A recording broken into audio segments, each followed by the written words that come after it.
Now resonance energy and it's calculation. इसमें देखो resonance energy किसी मॉलिक्यूल में जितनी एनर्जी है उसको रिप्रेजेंट नहीं करता।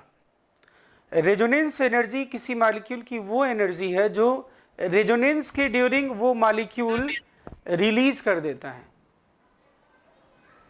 रेजोनेंस के ड्यूरिंग क्या करता है, वो निकाल देता है। मान लो उसकी हाइपोथेटिकली एनर्जी मान ली कि रेजोनेंस कभी जब नहीं होता था उसके पहले उसकी एनर्जी 700 यूनिट है, और रेजोनेंस के ड्यूरिंग उसने क्या किया, रेजोनेंस करके अपनी एनर्जी 200 यूनिट कर ली, तो वो 500 यूनिट क्या किया, energy can not be created not destroyed, तो वो रिलीज कर दिया रेजोनेंस से।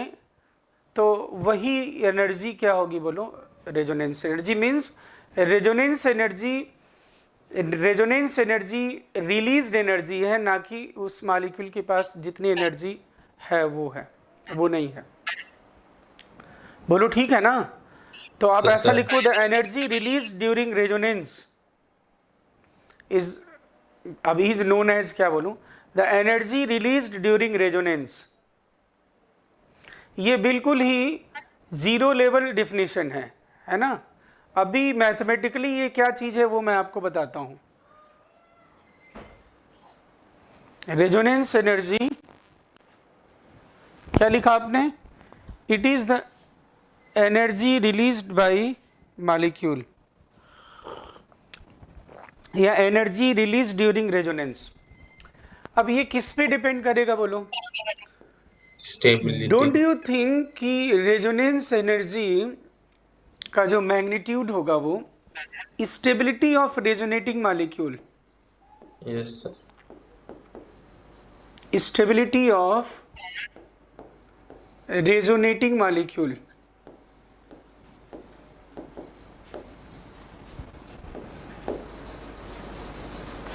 अब इसके लिए आपको बाकी सारा देखना पड़ेगा जितना भी स्टेबिलिटी के लिए है। तो अगर मैं कहता हूं carboxylate and phenoxide and phenol, चलो बोलो इनकी रेजोनेंस एनर्जी क्या ऑर्डर होना चाहिए बोलो। तो आप देखोगे पहले इन दोनों में इफेक्टिव रेजोनेंस नहीं है, इसमें इफेक्टिव रेजोनेंस है, तो ज्यादा Yes, स्टेबल sir. कौन हुआ, A. इसमें रेजोनेंस के ड्यूरिंग एक टाइप का चार्ज, जिसमें दो टाइप का चार्ज। तो डोंट यू थिंक ये ऑर्डर हो जाएगा, दे देखो भाई Yes, sir. कोई दिक्कत नहीं। अगर नेचर ऑफ रेजोनेंस सेम है, nature of resonance is same, तो फिर नंबर ऑफ रेजोनेटिंग स्ट्रक्चर से देख लो। Now what is the meaning of nature of resonance same हो, नेचर ऑफ रेजोनेंस सेम हो मतलब सभी में इफेक्टिव Effective not रेजोनेंस हो effective. या सभी में नॉर्मल रेजोनेंस हो। Yes, sir. इफेक्टिव रेजोनेंस कैसे होता है मैंने आपको बता दिया था। अब इन अभी दोनों ये में तो इफेक्टिव रेजोनेंस है, लेकिन नंबर ऑफ रेजोनेटिंग स्ट्रक्चर इसमें ज़्यादा है, इस रेजोनेंस एनर्जी इसकी ज़्यादा होगी। अब अगर मैं कहता हूँ कि भाई सभी में नॉर्मल रेजोनेटिंग स्ट्रक्चर्स बन रहे हैं, तो भी मैं कैसे देखूंगा, नंबर ऑफ रेजोनेटिंग स्ट्रक्चर से।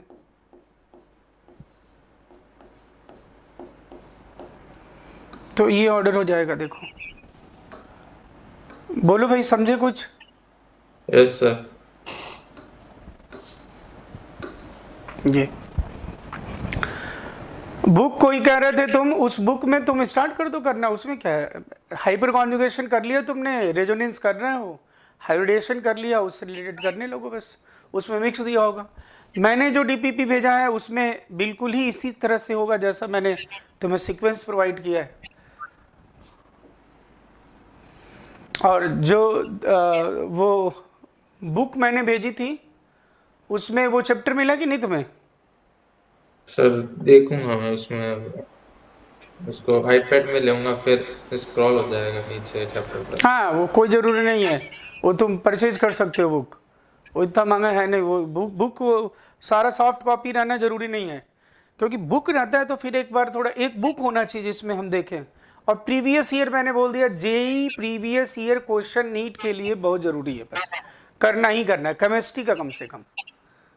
Yes sir. तो वो आप कोई भी ले लोगे, या तो वो मत लेना जेई मेन का ऐसा पतली से आती वो कुछ नहीं, तुम तो वो वही वाले ले लेना जो बुक वो तुम्हें भेजा हुआ है। अब इसमें तुम देख रहे हो कोई दिक्कत नहीं है इसमें। अब रेजोनेंस एनर्जी मैथमेटिकली क्या है, ये तो हो गया भाई। अगर मैं पूछूंगा विच वन, नहीं एक चीज और, जैसे मान लो इसमें मैं कह रहा हूं एरोमेटिक, तो खैर इसमें अभी तो बता नहीं रहा हूं मैं। अब ये दोनों लिखा मैंने NH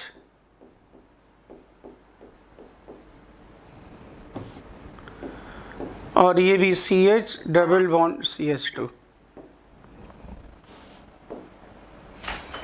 और ये लिख दिया मैंने OCH डबल बॉन्ड CH2 और CH। अब इसमें किसकी रेजोनेंस एनर्जी ज़्यादा होगी बताओ?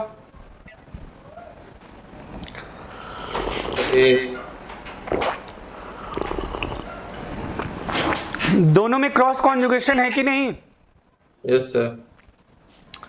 हाँ वेरी गुड, तो ये ज़्यादा हो जाएगा, है ना? दोनों में क्रॉस कॉन्जुगेशन है। नाउ लेस इलेक्ट्रोनेगेटिव नाइट्रोजन पे पॉजिटिव चार्ज आएगा, ये हम मोर इलेक्ट्रोनेगेटिव ऑक्सीजन पे पॉजिटिव चार्ज आएगा। अब अगर मैं ऐसा कर देता हूं, देखो CH2 double bond CH, CH double bond CH, CH double bond CH2, और ये हो गया जी CH2 double bond CH, C double bond CH2 और CH डबल बॉन्ड C। अब बताओ जल्दी से सर ए। वेरी गुड, एक्सटेंडेड कॉन्जुगेशन, और ये क्या है बोलो? Cross conjugation. पहचान लिया ना? वेरी गुड, ठीक है। अब मैथमेटिकली रेजोनेंस एनर्जी क्या है देखो, ये मैं बता रहा हूँ, पहले समझ लें बात उसके बाद। बेटा देखो मैथमेटिकली रेजोनेंस एनर्जी क्या है, ये मैं क्या कर रहा हूँ, 3 रेजोनेटिंग स्ट्रक्चर बना रहा हूँ, C1 C2 और क्या है C3।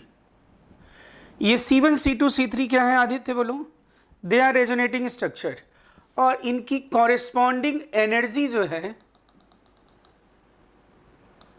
कॉरेस्पॉन्डिंग जो इनकी एनर्जी है, रेजोनेंस एनर्जी नहीं, इनकी जो एनर्जी से पोटेंशियल एनर्जी, ये जो एनर्जी है ये है E1 E2 E3,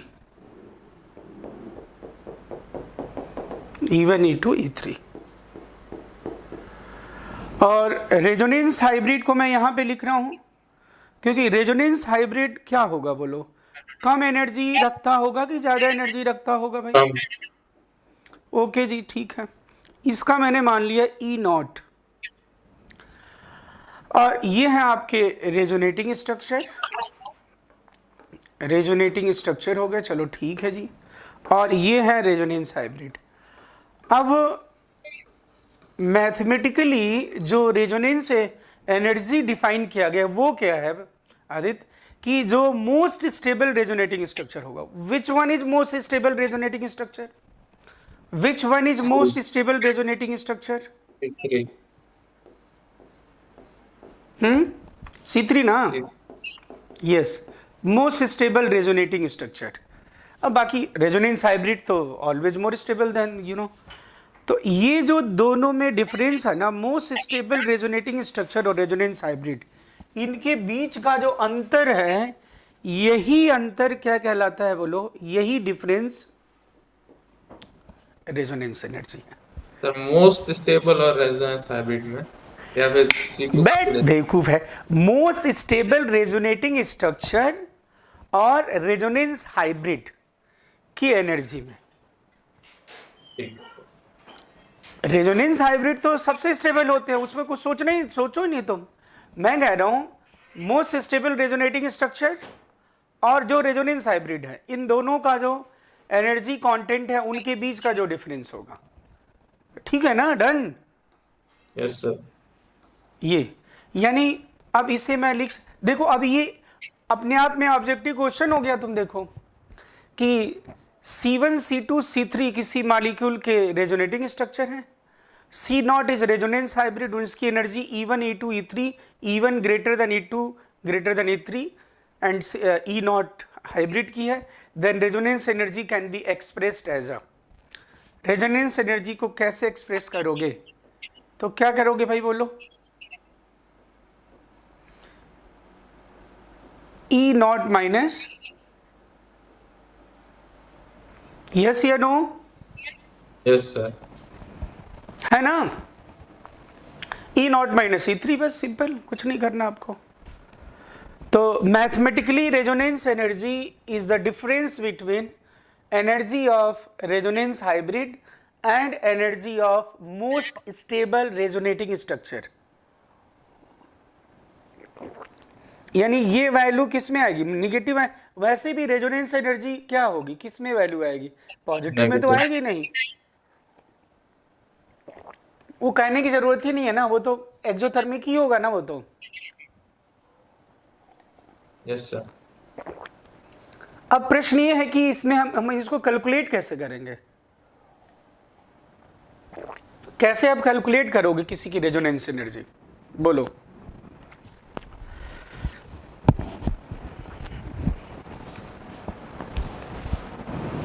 ये डन है? Yes sir. अब बेटा मुझे बताओ कैलकुलेशन कैसे होगा रेजोनेंस एनर्जी का। तो सबसे पहले मुझे बताओ, हीट ऑफ हाइड्रोजनेशन और स्टेबिलिटी, जब हाइपर कॉन्जुगेशन आपने पढ़ा तो क्या उसमें रिलेशन आपको पता चल गया कि what is the relation between heat of hydrogenation and stability of the molecule? Yes sir.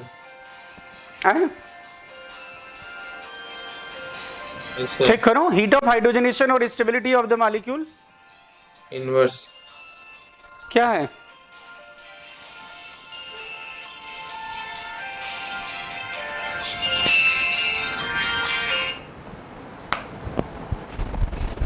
Inversely proportional. Inversely proportional है कि नहीं, बोलो। Yes sir. तो heat of hydrogenation is inversely proportional to stability. ये आपने देखा होगा, क्योंकि जब हाइड्रोजन आप ऐड करते हो तो जो एनर्जी रिलीज होती है ना, वो मॉलिक्यूल के अंदर से आती है। तो मॉलिक्यूल जितना हाइड्रोजन ऐड करने पे ज़्यादा एनर्जी रिलीज करेगा, दैट मीन्स उसके पास एनर्जी ज़्यादा है, मीन्स वो अनस्टेबल है। बोलो, ठीक है ना ये बात? Yes sir. ओके, तो चलो ठीक है। अब यहाँ पे कैसे कैलकुलेट, अब ये कैलकुलेशन जो होता है वो आपने बम कैलोरीमीटर सुना होगा, जिससे हम heat of hydrogenation, heat of combustion measure करते हैं। ठीक है? Yes sir. तो अब मैं क्या कर रहा हूं, experimental heat of hydrogenation calculate कर रहा हूं। किसका? Experimental heat of hydrogenation. और ये किसके लिए बेटा? फॉर से साइक्लोहेक्सीन। तो साइक्लोहेक्सीन के लिए तो मैं कर क्या रहा हूं भाई, इसमें साइक्लोहेक्सीन 1 मोल और 1 मोल हाइड्रोजन, और फिर मैं बम कैलोरीमीटर से एक्सपेरिमेंट करने के बाद जो मुझे वैल्यू मिल रही है हीट ऑफ हाइड्रोजनेशन की, वो वैल्यू क्या मिल रही है? से -40 किलो कैलोरी पर मोल। ये वैल्यू मिली, बोलो ठीक है? आदित्य बोलो भाई, यस ना? ये वैल्यू मिल गई अपने को। हेलो? Yes sir. हाँ, अब ये जो तुम्हें वैल्यू मिल गई, अब बताओ, एक डबल बॉन्ड का पता चल गया तो क्या आप बहुत सारे किसी का भी पता कर सकते हो ना? Yes sir. ठीक है, तो अब एक डबल बॉन्ड का पता चल गया तो आप क्या कर रहे हो?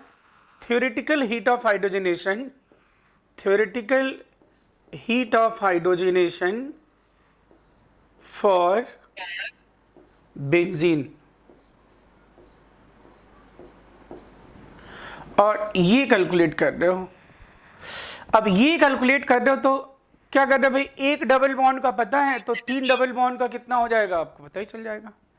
एक डबल बॉन्ड का, इसलिए 3 डबल बॉन्ड का कितना हो जाएगा भाई? 120। इतना होना चाहिए ना? यस। अब मुझे डाउट है कि भाई ये वैल्यू जो मैंने निकाली है 3 डबल बॉन्ड की या 4, 10, जिसका भी, ये वैल्यू को मैं क्रॉस चेक कैसे करूं? तो ऑब्वियसली जो कुछ भी आपने थ्योरेटिकल कैलकुलेट किया है तो वो एक्सपेरिमेंटल ही उसको क्रॉस चेक कर सकते हो एक्सपेरिमेंट करने के बाद। तो मैं वापस अब क्या कर रहा हूँ, बोलो, एक्सपेरिमेंटल वैल्यू निकाल रहा हूँ। Experimental HOH for benzene. चलो जी, अब ये मैं वैल्यू निकाल रहा हूँ। मैंने 1 मोल बेंजीन लिया, अब बॉम्ब कैलोरीमीटर से ये 3 मोल H2, और फिर अब मुझे रिजल्ट मिलने जा रहा है। भाई देखना जरा, अगर अनएक्सपेक्टेड रिजल्ट आए तो सरप्राइज व्यक्त करना। HOH अब मिलने जा रहा है मुझे। ओहो, ये देखो भाई आदित्य, देखो ये यस सर। सरप्राइज व्यक्त करो। यस सर, सब ओ जी, -90 आ गया। और ये आना कितना चाहिए था, ये तो -120 आना चाहिए यस था। सर। अच्छा, तो ये वैल्यू कैसी दिख रही है तुम्हें, कम दिख रही है ना? Yes sir. कम एनर्जी रिलीज कर रहा है, कम ही एनर्जी रिलीज कर रहा है। अच्छा, हीट ऑफ हाइड्रोजनेशन की वैल्यू कम होने का मतलब क्या है? स्टेबिलिटी ज्यादा थी इसका बेंजीन मतलब की। ये मॉलिक्यूल किसी और प्रोसेस से अपने आप को स्टेबल कर रहा है, किसी और फैक्टर से अपने आप को स्टेबल कर रहा है। Yes sir. और स्टेबल कर रहा है मतलब उस फैक्टर से ये एनर्जी पहले ही रिलीज। हाँ रिलीज कर ले रहा है। तो मैं देखूंगा, अच्छा ये बात है, तो ठीक है दुष्ट। तो ये किस फैक्टर से, अच्छा इसमें रेजो पॉसिबल है। देखो ये रेजोनेंस से अपनी एनर्जी रिलीज कर ले रहा है, इसलिए मुझे एनर्जी कम मिल रही है। इसका मतलब जितना मुझे कम मिल रहा है ये दुष्ट रेजोनेंस से एनर्जी रिलीज कर चुका है, और रेजोनेंस से जो एनर्जी रिलीज की जाएगी वही एनर्जी क्या होगी, रेजोनेंस एनर्जी। यानी हमें कितने का डिफरेंस पता चल रहा है, 130 यूनिट ये दुष्ट पहले किससे रिलीज कर चुका था, रेजो से रिलीज कर चुका है। यस। तो यानी अब फार्मूला अपने को मिल गया, रेजोनेंस एनर्जी इक्वल्स टू क्या भाई बोलो, HOH, ऐसा पूरा लिखना तुम, HOH theoretical minus HOH experimental, ऐसा लिख देना, बस खत्म बात। बोलो भाई, यस या no? Yes sir. It's very simple. Resonance energy calculate कर लोगे कि नहीं, बोलो भाई। Yes sir. डन है ये? Yes sir.